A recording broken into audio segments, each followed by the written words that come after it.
Writing is on the wall. JNU की दीवारों ने कह दिया है, ब्राह्मणों भारत छोड़ो। अब दो ही रास्ते हैं, या तो इसे कुछ सरफिरों की हरकत मान के नजरअंदाज कर दें, जैसे बरसों तक हमने कश्मीर में किया, या फिर आवाज उठाएं। नजरअंदाज कर दिया तो दिल्ली को कश्मीर बनते ज्यादा दिन नहीं लगेंगे, और आवाज उठाई तो इंटेलेक्चुअल्स कहेंगे शुक्ला जी जातिवाद फैला रहे हैं। जो मुझसे, मेरे चरित्र से परिचित हैं, वो जानते हैं कि मैं जातिवादी नहीं, राष्ट्रवादी हूं, स्वाभिमानी हूं। ब्राह्मण होना, सनातनी हिंदू होना मेरा स्वाभिमान है, जैसे भारतवासी होना। आज फिर मेरे स्वाभिमान को चुनौती दी गई है। मैं बड़ी विनम्रता के साथ अपना पक्ष रखना चाहूंगा, बताना चाहूंगा कि ब्राह्मण है कौन। ये नव जागरण का युग है, दुनिया बदल रही है, पुराने स्टीरियोटाइप्स टूट रहे हैं, टेक्स्ट बुक्स में बाबरों और शाहजहां के पन्ने घट रहे हैं, छत्रपति शिवाजी महाराज और लोकमान्य तिलक की धमक बढ़ रही है। तो ब्राह्मण कुल को भी अपने हिस्से का न्याय मिलना ही चाहिए। आज मैं आपको ब्राह्मणों के त्याग और बलिदान की वो सच्ची कहानियां सुनाऊंगा, जिन्हें झुठलाने के लिए विदेशी आक्रांताओं और देशी एजेंडाधारियों ने हमें बचपन से एक प्रोपोगंडा थ्योरी तोते की तरह रटा दी है। Once upon a time there was a greedy and wicked Brahmin। लेकिन तोते तो हम हैं नहीं, इंसान हैं। तो चलिए इंसानों की तरह पहले आरोपों को सुनते हैं, फिर सच को समझते हैं।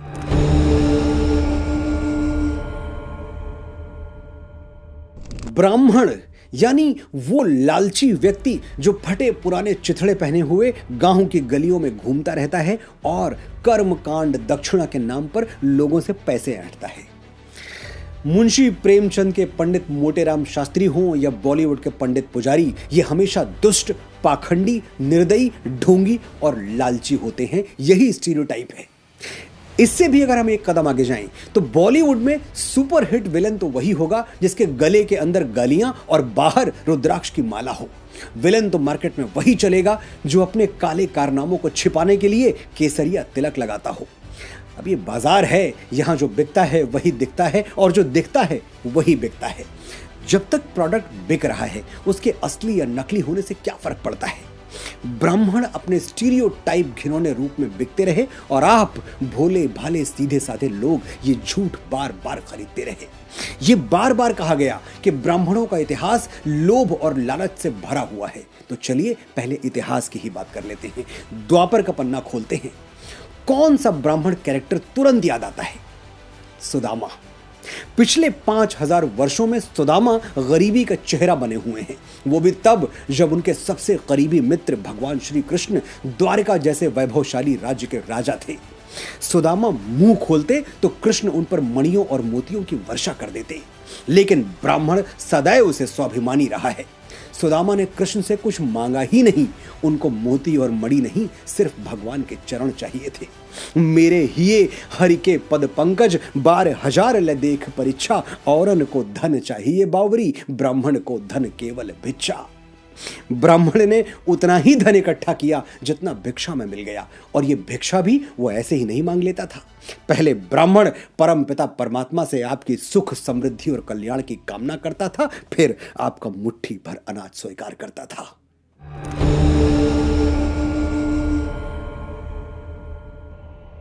कुछ लोग हैं जिन्हें भारतवर्ष में कुछ भी अच्छा दिखाई नहीं देता, लेकिन मैं और आप तो खुले मन से स्वीकार करते हैं कि भारत जैसी गौरवशाली संस्कृति दुनिया में कहीं और नहीं। तभी तो जो हमें लूटने आए, उन्होंने हमारे सोने चांदी से भी पहले हमारी संस्कृति को लूटना चाहा, हमारे ग्रंथ जला दिए, हमारे स्वर्णिम अतीत के चिन्ह मिटा दिए। फिर भी हमारे गर्व करने के लिए बहुत कुछ बच गया। अपना सब कुछ हूं लुटा चुका, फिर भी अक्षय है धनागार, पंडित अटल बिहारी वाजपेयी याद आते हैं। सवाल यह है कि जो बच गया वो बचाया किसने? ब्राह्मणों ने। वेद, पुराण, उपनिषद, रामायण, महाभारत, भगवत गीता, ऐसे ऐसे अनमोल सनातन ग्रंथ, इनकी पांडुलिपियों को इस्लामिक हमलावरों और अंग्रेजों से बचाने के लिए ब्राह्मण अपने प्राणों पर खेल गए। ब्राह्मणों का इतिहास में कोई योगदान नहीं है। अच्छा, भारत की स्वतंत्रता के लिए पहला बलिदान किसने दिया था? वीर मंगल पांडे ने, ब्राह्मण थे। और मैसेडोनिया का वो लुटेरा सिकंदर, उसके विरुद्ध पहला विद्रोह किसने किया था? ब्राह्मणों ने। ब्रह्मस्थल नगर की दिव्य भूमि पर बलिदान हो गए, लेकिन उस अत्याचारी की सत्ता को स्वीकार नहीं किया। और अखंड भारत का पहला सपना वो किसने देखा था? एक ब्राह्मण ने। चाणक्य का नाम मुझे आपको याद दिलाने की जरूरत नहीं है, आप पढ़े लिखे हैं। तक्षशिला विश्वविद्यालय में प्रोफेसर थे चाणक्य। थोड़े दिनों में डीन बन जाते या फिर वाइस चांसलर। क्या पड़ी थी कि हजारों टुकड़ों में बटे हुए राष्ट्र को समेटते फिरते। धनानंद ने कहा भी था, कोई अच्छा सा पद ले ले मेरे दरबार में और चैन की बांसुरी बजा। लेकिन चाणक्य ने बांसुरी नहीं, बिगुल बजा दिया और ले आए भारतवर्ष को एक ध्वज के तले। सम्राट बनने की बारी आई तो चाणक्य स्वयं सम्राट बन सकते थे, लेकिन बने नहीं। बनाया किसको? एक निर्धन वंचित वनवासी को। इसी बात से मुझे अगला आरोप याद आता है, ब्राह्मण सत्ता के लोभी होते हैं।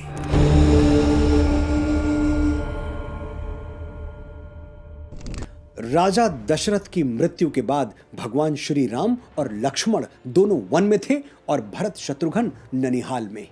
अयोध्या का सारा कंट्रोल, उसकी सेना, राजकोष, सब कुछ महर्षि वशिष्ठ के हाथों में था। यह समझ लीजिए कि पावर ऑफ अटॉर्नी वशिष्ठ के पास थी। एक झटके में अयोध्या का राज्य हड़प सकते थे। जाइए पढ़ लीजिए रामायण के 300 से ज्यादा वर्जन्स जो अवेलेबल हैं। किसी एक में भी आपको ऐसा कोई प्रसंग नहीं मिलेगा जहां महर्षि वशिष्ठ ने खुद राजा बनने के लिए कोई जोड़ तोड़ किया हो, कोई षड्यंत्र किया हो। सच यह है कि ब्राह्मणों ने कभी सत्ता का लालच किया ही नहीं। हमारी प्राथमिकता सदैव महान सम्राट बनाने की रही है, स्वयं सम्राट बनने की नहीं। ये जो शब्द है ना, किंग मेकर, ये शायद हमारे लिए ही फ्रेम किया गया होगा।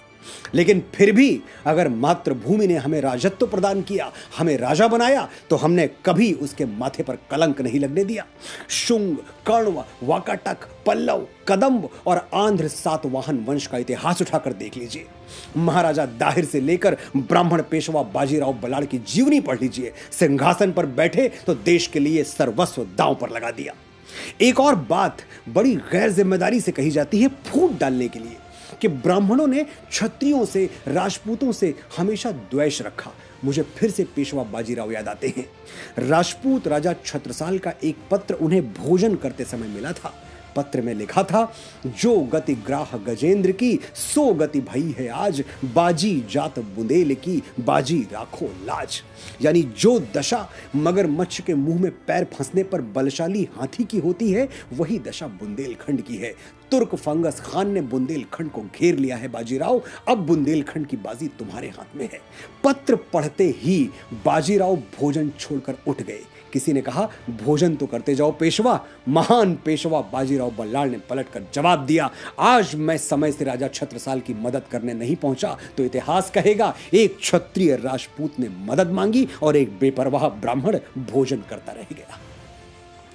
उन दिनों महाराष्ट्र से बुंदेलखंड पहुंचने में 10 दिन लगते थे, लेकिन प्राण जाय पर वचन न जाय, जिसका आदर्श हो इतना लंबा समय वो रास्तों पे खर्च नहीं करता। पेशवा बाजीराव ने 500 घोड़ों के साथ ये यात्रा मात्र 48 घंटे में पूरी की, वो भी बिना रुके, बिना थके। परिणाम क्या हुआ? महायोद्धा बाजीराव ने फंगस खान की गर्दन धड़ से उतार दी और राजा छत्रसाल सहित पूरे बुंदेलखंड को अभय प्रदान किया। राजा छत्रसाल ने ही कहा था, जग उपजे 2 ब्राह्मण, परशु और बाजी राव, एक डाही राजपुतिया, एक डाहे तुर्काव। यानी इस संसार में आज तक 2 सबसे अभूतपूर्व ब्राह्मण जन्मे हैं, एक भगवान परशुराम और दूसरे पेशवा बाजी राव। ये है हमारा गौरव, हमारा स्वाभिमान और मातृभूमि के प्रति हमारी कृतज्ञता। लेकिन आजकल कुछ लोग ब्राह्मणों के बलिदान और त्याग को सम्मान की दृष्टि से नहीं देखते, क्योंकि वो ब्राह्मणों को वर्ण विभाजन का दोषी मानते हैं।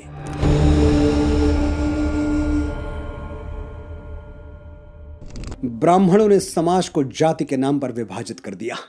ये आरोप भी पूरी तरह से गलत है, निराधार है। कैसे? मैं बताता हूं। वर्ण व्यवस्था का दोष मनुस्मृति को दिया जाता है। कहते हैं कि मनु महाराज ने ही समाज को बांट दिया और ब्राह्मणों को सबसे ऊंची जगह पर बैठा दिया। यह जानकर आप चौंक जाएंगे कि मनुस्मृति के रचनाकार मनु महाराज स्वयं ब्राह्मण नहीं थे, वो क्षत्रिय थे, राजा थे।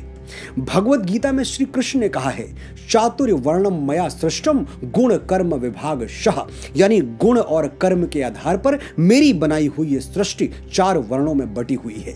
भगवान श्री कृष्ण के बारे में कुछ लोगों का मत है कि वो यदुवंशी क्षत्रिय थे, लेकिन जो प्रचलित मान्यता है उसके अनुसार वो एक गोपालक थे, यानी तीसरे वर्ण से संबंधित थे। जब वो राजा बने तो दूसरे वर्ण में चले गए। आप श्री कृष्ण को दूसरे वर्ण का माने या तीसरे, लेकिन ब्राह्मण तो वो कतई नहीं थे। ना कृष्ण ब्राह्मण थे, ना मनु महाराज। तो फिर कोई ये कैसे कह सकता है कि वर्ण व्यवस्था ब्राह्मणों की बनाई हुई है? सच तो यह है कि मनु महाराज हों या मधुसूदन श्री कृष्ण, उन्होंने वर्ण विभाजन बड़े रैशनल, बड़े ही साइंटिफिक तरीके से किया था, कर्म के आधार पर। सोचिए, अगर ऐसा ना होता तो महाराज मनु स्वयं को दूसरे वर्ग में और भगवान श्री कृष्ण स्वयं को तीसरे वर्ग में क्यों रखते? जब वही नियम बना रहे थे तो खुद को सबसे ऊपर रख लेते। कॉमन सेंस अप्लाई कीजिए। अगर आपको किसी कंपनी में अपना पद चुनने का अधिकार हो तो आप सीईओ बनेंगे या स्वीपर? बात शीशे की तरह साफ है। सनातन में सदैव कर्म के अनुसार ही जाति का निर्धारण होता है, जन्म के आधार पर नहीं। श्री रामचरितमानस में गोस्वामी बाबा तुलसीदास भी यही कहते हैं, कर्म प्रधान विश्व करी राखा, जो जस करही सो तस फल चाखा। लेकिन हमारे देश में मैकाले के मानस पुत्रों की कोई कमी थोड़ी है। इन सो कॉल्ड इंटेलेक्चुअल्स को तो विदेशी प्रमाण चाहिए। कोई बात नहीं, विदेशी प्रमाण भी है। मेगास्थनीज की बुक इंडिका, मेगास्थनीज ने बताया है कि भारतीय समाज कुल 7 भागों में बटा हुआ है। दार्शनिक, किसान, चरवाहे, कारीगर, सैनिक, ओवरसियर यानी प्रशासनिक कार्य करने वाले, और अंतिम है पार्षद व मूल्यांकन करता यानी अच्छे चरित्र वाले बुद्धिमान लोग। अब आप ही विचार करिएगा, क्या ये 7 वर्ग जन्म आधारित हो सकते हैं? इस बात की गारंटी कौन लेगा कि दार्शनिक का बेटा दार्शनिक ही होगा या फिर पार्षद का बेटा पार्षद? इस बात की हमेशा संभावना बनी रहती होगी कि किसी एक परिवार में ही इन 7 अलग अलग डायमेंशंस के लोग रहते हों। एक और बात, मेगास्थनीज ने इंडिका में साफ साफ लिखा है कि भारतीय समाज में कोई भी ब्राह्मण हो सकता है। ब्राह्मण होना किसी वर्ग विशेष का एकाधिकार नहीं है। यदि आप ब्राह्मणों जैसी जीवनचर्या रखते हैं, वैसी तपश्चर्या रखते हैं, यदि आप ब्राह्मणों जैसा ज्ञानार्जन करते हैं तो आप ब्राह्मण हो सकते हैं। इसके लिए ब्राह्मण कुल में जन्म लेना बिल्कुल भी आवश्यक नहीं है, ये मेगास्थनीज ने लिखा है। तो एक बात प्रमाणित हो गई कि भारतीय समाज में कभी भी वर्ण जन्म आधारित नहीं रहे, हमेशा कर्म आधारित रहे हैं। इसलिए ब्राह्मणों को वर्ण व्यवस्था का दोषी साबित करना कोरी मूर्खता से ज्यादा और कुछ भी नहीं है। इस संसार में ब्राह्मण ही अकेला है जिसके पेट में रोटी भले ना हो, लेकिन होठों पर विश्व कल्याण की प्रार्थना हमेशा रखी हुई मिलेगी। पृथ्वी ही शांतिरापः, अनगिनत रिलीजन्स हैं दुनिया में, सब अपने अपने फॉलोअर्स के लिए कल्याण की कामना करते हैं, करनी भी चाहिए। लेकिन सिर्फ सनातन है जो पूरी पृथ्वी की शांति मांगता है। ये आवाज सिर्फ मंदिरों से आती है, और उन मंदिरों में कोई ब्राह्मण अपने कंठ से ये स्वर उच्चारित कर रहा होता है। और कौन है इस धरती जो रोज गाता है, सर्वे भवन्तु सुखिनः, सर्वे सन्तु निरामयाः, सर्वे भद्राणि पश्यन्तु, मा कश्चित् दुख भाग भवेत्, यानी सभी सुखी हों, सभी रोग मुक्त रहें, सभी का जीवन मंगलमय बने और कोई दुखी ना हो। ये सभी का मतलब समझ रहे हैं ना आप? सभी यानी छोटा बड़ा, ऊंच नीच, धनी निर्धन, ब्राह्मण गैर ब्राह्मण। और ये तो फिर भी मनुष्य ठहरे, सभी में तो अणु से ब्रह्मांड तक सभी शामिल हैं, चींटी से हाथी और गौरैया से गिद्ध तक सभी। ये हैं ब्राह्मणों के आदर्श, ये है हमारी एक दूसरे का हाथ थामकर आगे बढ़ने की भावना। इसलिए आज के बाद ब्राह्मणों पर टिप्पणी करने से पहले एक बार ये जरूर सोचिएगा कि जब भी सनातन और भारतवर्ष को तोड़ने की कोशिश की गई, तब ब्राह्मणों ने ही अपनी शिखा खोलकर राष्ट्र और उसकी संस्कृति को एक सूत्र में बांधा है। मैं गर्व से कहता हूं कि मैं ब्राह्मण हूं। मैं वो दधीची हूं जो विश्व कल्याण के लिए अपनी हड्डियां दान करने से पहले 2 बार नहीं सोचता। मैं वो परशुराम हूं जो श्री राम जैसे मर्यादा मूर्ति क्षत्रियों को अपनी सारी शक्तियां सौंप देता है। मैं वो चाणक्य हूं हूं जो एक वंचित वनवासी को उठाकर भारतवर्ष के राज सिंहासन पर बैठा देता है। मैं वो आदि शंकराचार्य हूं जो अपने असीम ज्ञान के प्रताप से समूचे भारतवर्ष को एक भगवा ध्वज के तले ला खड़ा करता है।